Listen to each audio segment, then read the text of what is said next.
kesan yang disampaikan secara visual seperti pohon besar, tetapi dia tidak punya filosofi yang disampaikan. Kalau pohon tegak, filosofinya itu kan selalu bentuknya kanan kiri belakang dan ke atas, walaupun komposisi dipakai semua atau tidak, atau cabang nggak harus dominan yang sebelah kanan atau sebelah kiri, tetapi itu kan menjelaskan filosofi hubungan antara alam, manusia, Tuhan. Berarti kesan yang disampaikan secara filosofi nyampe, tertangkap oleh juri. Yang kedua, ada pesan disampaikan terkesan gagah. Nah ini tercapai nggak kesan 2 poin itu aja? Melahirkan kesan dan pesan itu enggak? Belum maksimal tercapai karena ngambang nilainya. Berarti kadar penampilan itu kesan dan pesannya belum. Kalau realitas alamnya mungkin tercapai. Secara penjiwaan paparannya kurang kuat. Jadi kita kan nggak bisa ngasih nilai secara maksimal. Boleh lah ini merah, tapi merahnya mungkin 81 atau 82. Nah itu. Nah sedangkan seperti ini sama cara penampilan. Secara penjiwaan, karena kita melihat kekuatan ketegasan dari garisnya itu, penegasan kemahkotanya belum maksimal tercapai, berarti kadar penilaiannya, akurasi angkanya pasti turun. Kan gitu. Kalau kesan realitas alam disampaikan, ya mulai nyampe. Kan gitu. Tapi kesan yang dilahirkan, kalau ini kan melahirkan kesan kedinamisan, irama garis dipertajam dengan kanopi-kanopinya. Mana ketegasan kanopi dengan kekuatan irama garisnya? Ya tercapai. Benar ya? Nah itu contohnya. Itu bicara penampilan. Dan yang kedua kita bicara gerak dasar. Gerak dasar itu sempat disinggung tadi mau bicara kadang-kadang kalau kita bicara tentang gaya dasar, terutama di pohon-pohon tegak, tulis atau tegak itu, yang kita perhatikan kan dari kaki, pinggul, badan, leher, kepala. Ini kan harus jelas kalau benar-benar kita berdiri tegak seperti ini. Nah ini ketegasan gerak dasar. Karena gerak dasar itu mencerminkan gaya atau modelnya. Sedangkan saya seperti garis batang saya punya kayak gini, otomatis sudah memberikan kesan gerak dasar saya sedang miring. Jadi kesannya dilahirkan nyampe. Tapi begitu kita balik ke sini, mahkotanya diginikan, kembali ke tengah. Nah itulah yang dikatakan penjiwaan yang fatal, karena tidak sesuai dengan garis. Dan yang kedua, kita bicara alur komposisi. Yang dikatakan alur komposisi itu kan seperti ini.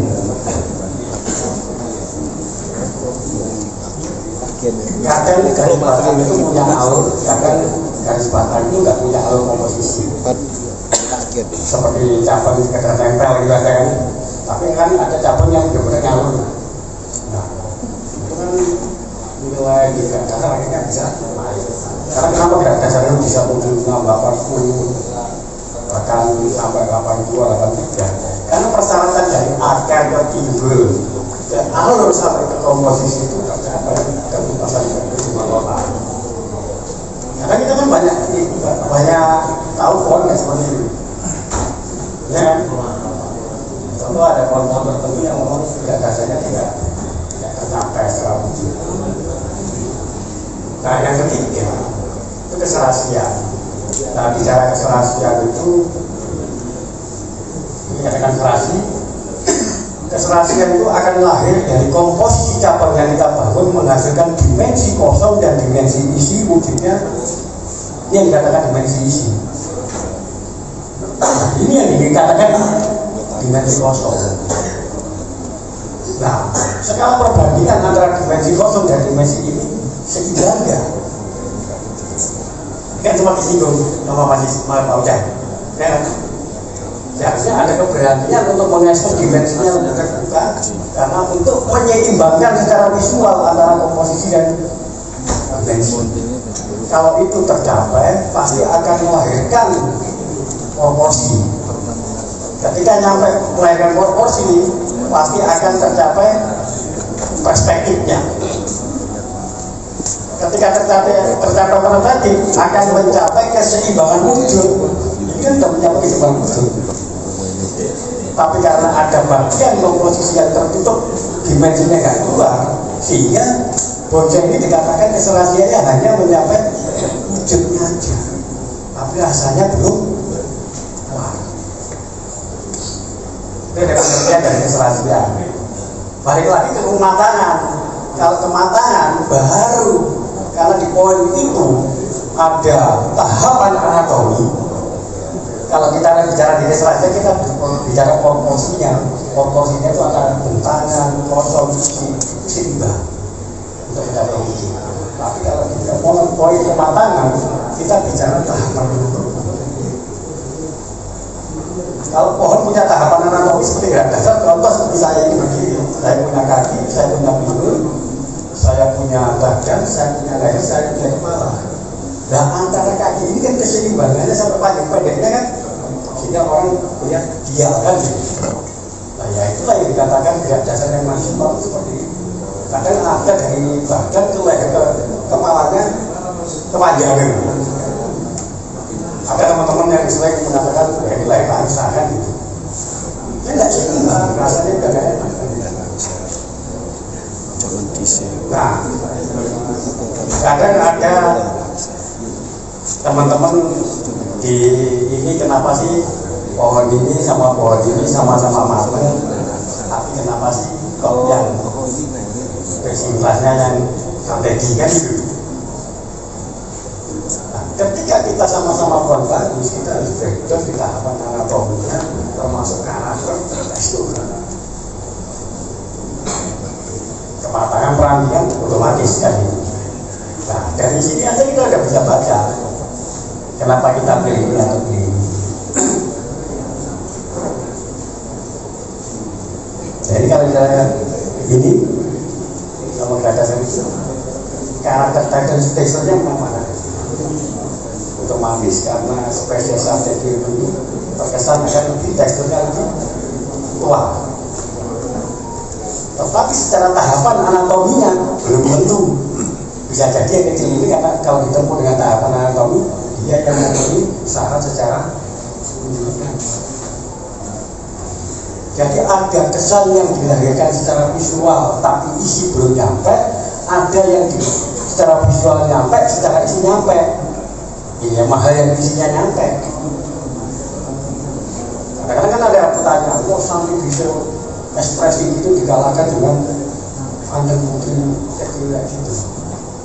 Nah kalau walaupun kecil tapi kalau rasanya keluar, aura puan besarnya muncul, dan tetap yang kecil. Nah ini kan kekuatannya hanya di irama garis dipertajam dengan hitungan komposisi awannya, dengan dimensi isinya, tapi dimensi kosongnya sudah seimbang.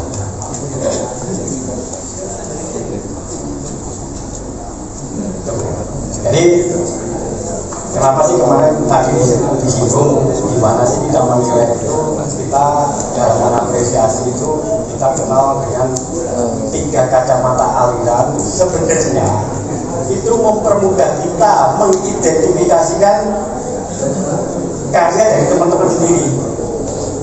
Begitu saya melihat Vandan Putri ini, saya tidak bisa mengapresiasi itu sebagai dengan kacamata naturalis. Kenapa? Karena dia tidak mungkin lagi itu gaya tegak berdiri.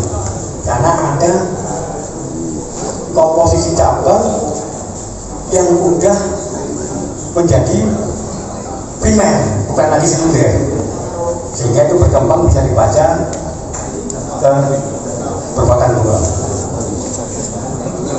Sehingga makanya sempat disinggung ini harus ada penegasan. Kalau ini dipaksakan dibaca seperti tegak berdiri atau tegak, kepleset pastinya itu. Karena cabangnya kanan dengan cabang kiri tidak seimbang. Jadi kalau kayak ini kita nggak bisa itu baca ini sebagai naturalis dogmatis seperti yang kata Mas. Kita akan melihat itu sebagai naturalis terapan yang mengusung filosofi beda. Jadi beda. Kesannya dilahirkan udah berbeda, filosofinya udah berbeda. Nah kalau kita itu menanggap itu dogmatis, ya kapan bendera gitu. Baik cuma baik. berhubung itu dibaca dengan kacamata ekspresi dengan naturalis terapan yang lebih mengedepankan filosofi keindahan, ya akhirnya bisa western atau simpas. Ketika sama seperti ini, kalau kita yang mengapresiasi ini dengan kacamata naturalis, kira-kira dapat benar kan? Karena kita akan melihat pohon ini pohon gasket, kata masanya. Berarti kalau kita melihat kacamata ini dengan kacamata ekspresi, kita akan melihat kekuatan irama garis batangnya dipertajam dengan susunan kanopi-kanopinya. Dan kalau melihat pohon seperti ini, kita tidak menghitung akar lagi, tapi kita baca dari pangkal start pohon, perpaduan irama garisnya dan ketajaman di titik poinnya. Jadi kita titik poinnya kan apa? Itu ada baca ini guys. Tapi tidak ada penegasan yang benar-benar. Masih antara ke sini kan ambigu masih ya. Nah ini yang dikatakan tidak pengambilan kejiwaan pasti.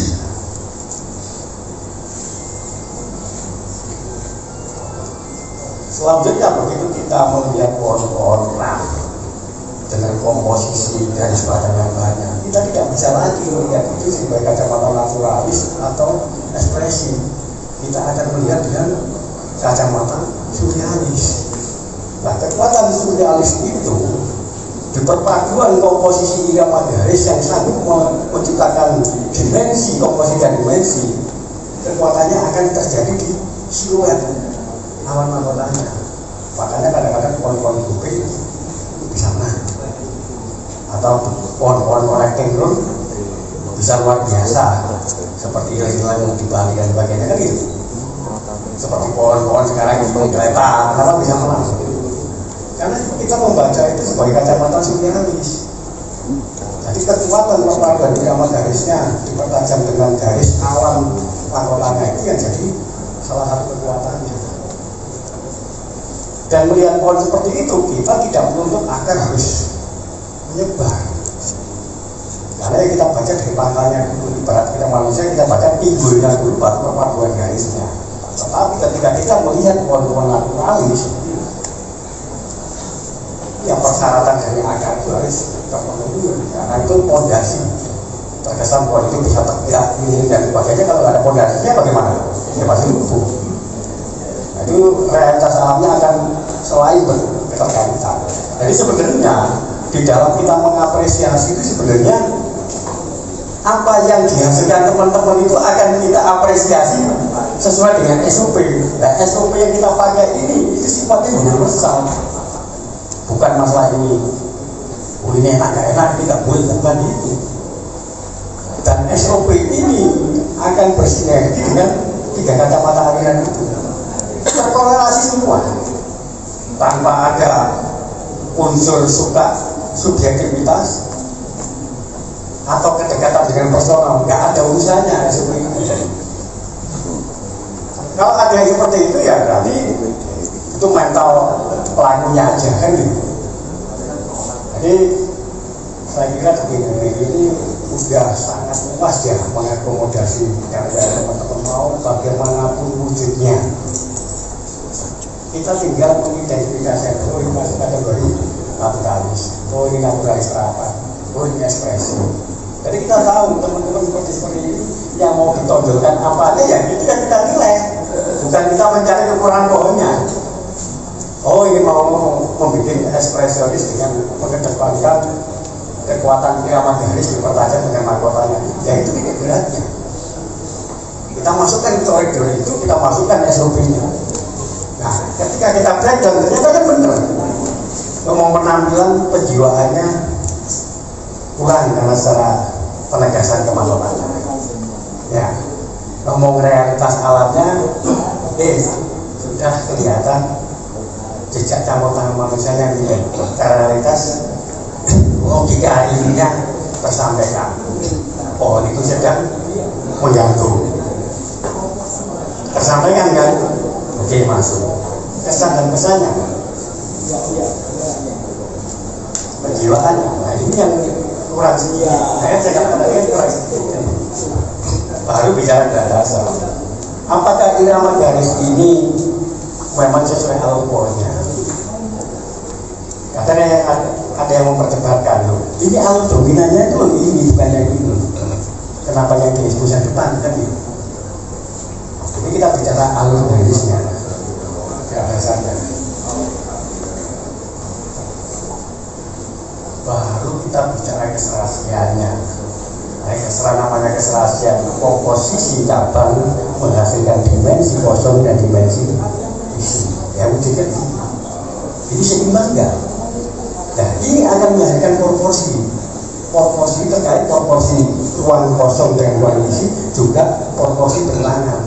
Kalau udah nyata proporsi akan mencapai perspektif, jarak pandang, kesan pandangannya akan tercapai. Begitu tercapai pasti akan mencapai keseimbangan wujud.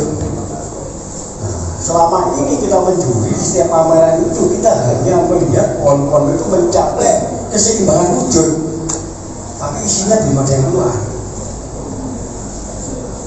Nah kalau kita berangkat lebih jauh lagi kematangan, dan tuntutannya ada tahapan anatomi, ketuaan, kematangan, penjagaan, lebih detail lagi. Kita belum sampai, sebenarnya selama ini kita belum sampai sedetail sejauh itu. Karena apa? Antar peserta itu melakukan hal yang sama. Seperti pohon-pohon strategi sama-sama melakukan wujudnya tercapai, tapi tidak ada tahapan anatominya. Kan gitu. Hanya mengesus irama garisnya dengan kekuatan awan-awannya ada, tapi tidak ditempuh dengan proses tahapan anatomi. Nah, kalau semua melakukan seperti itu, ya kita pilih yang terbaik dari itu. Dan selama ini kan seperti itu. Tetapi ketika ada yang sanggup melakukan itu ditempuh dengan tahapan anatomi, ya pastilah itu yang pending. Pasti nggak akan yang lawan, nggak ada yang lawan. Jadi dalam penjabaran diapresiasi di Polsek itu sebenarnya kita tidak mencari kekurangan pohon. Kita akan selalu melihat kelebihan pohon, berusaha menerjemahkan apa yang dimau dari seniman atau pelaku bonsai itu. Kita berusaha takar itu. Jangan sampai kita melihat pohon ini gagal kacamata, bisa buradul apa yang tadi penduriannya.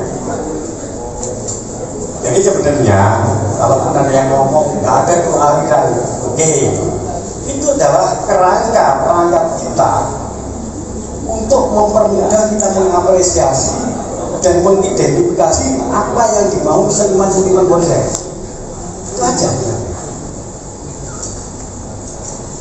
Nah, sekarang kita jabarkan, kita nggak bisa melihat pohon-pohon seperti 3 pohon ini dengan kacamata yang sama, tidak bisa.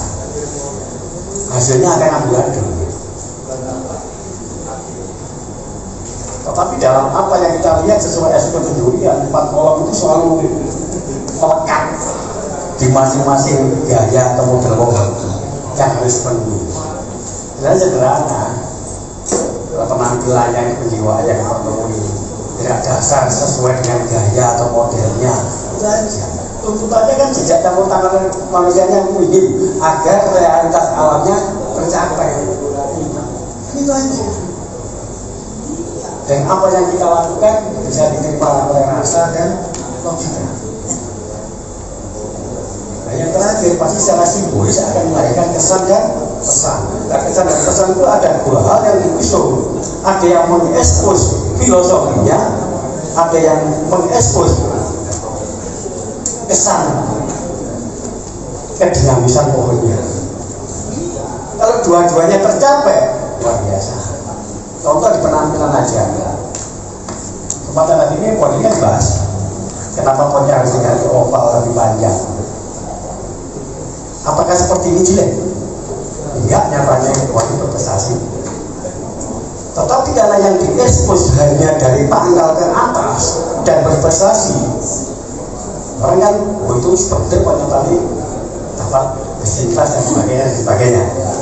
Tetapi padahal ada potensi yang bisa diekspos di dimensi bawah dan di dimensi atasnya.